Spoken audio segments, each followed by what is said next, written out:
saunan lasiovien ja lasiseinien kalkin poisto. Eli tässä tehdään tällainen mekaaninen kalkin poisto. Se tehdään hiomakoneella ja siinä on 3 eri karkeista tahnaa, millä se tehdään. Se hiotaan koko ovi läpitte.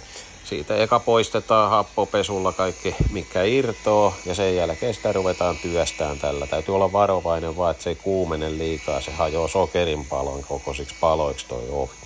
No, nyt se kun se on puhdas, niin siitä tulee ihan uuden veron. Ja tähän voidaan nyt sitten laittaa nanopinnote päälle tähän.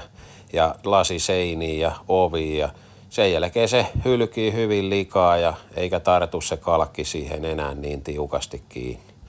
Tämä on helppo pitää puhtaana ja se näyttää upealta, siitä näkee läpi koko ajan. Se hylkii likaa ja vettä todella tehokkaasti.